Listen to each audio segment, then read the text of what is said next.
The way AI has come to be integrated into our lives, sometimes we are not even aware that the technology we are using is AI. And that is something that the technology has in common with surveillance.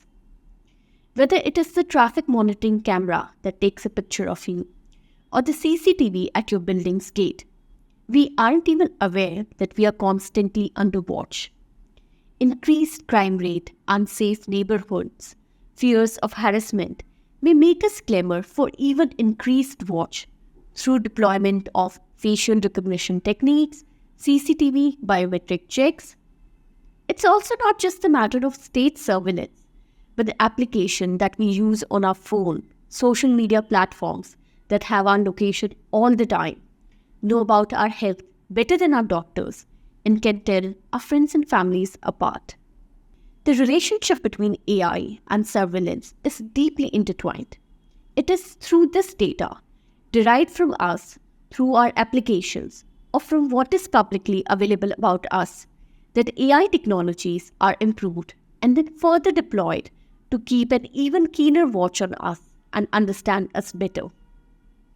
The big data that is used to train AI technologies include almost everything individuals do. Searching online, sharing and transmitting day-to-day information with government, companies and social media, and even just walking around with a smartphone can create vast amount of information about an individual.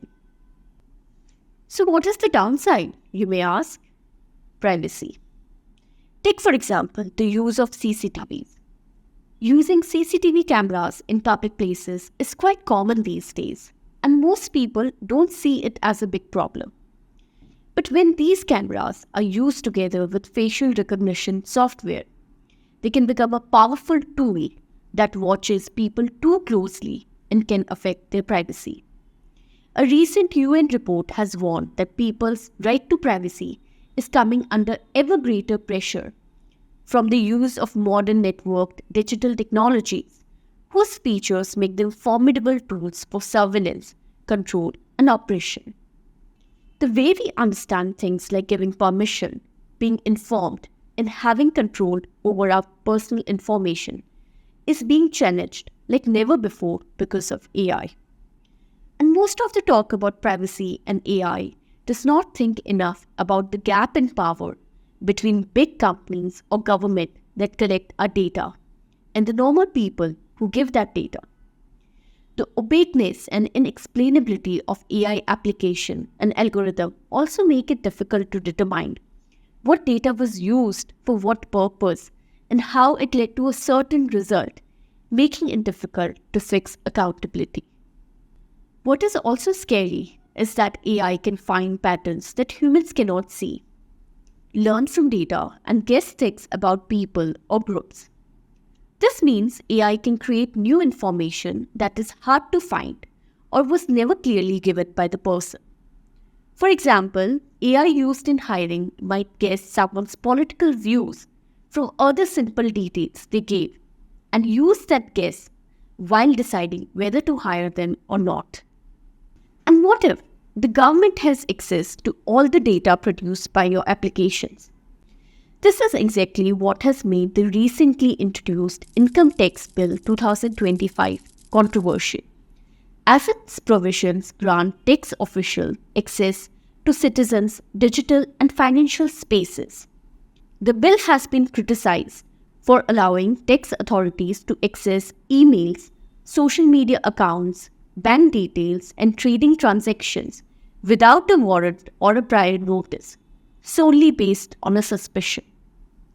Such laws that allow government access to our chats, photos, or spending habits will have a negative impact on our fundamental rights. In 2018, the Home Ministry even allowed 10 central agencies to watch, check, and read any data from any computer for the purpose of national security. So how do we ensure that our data, whether collected by application or by government agencies, is not used for surveillance purposes? For starters, rules like data minimization and purpose limitation can be made, which say companies should only collect the data they need for a specific purpose, and such rules do exist. According to the General Data Protection Regulation, no company or organization should keep a person's personal data for longer than needed. The data should be kept only as long as it is required for the purpose it was collected.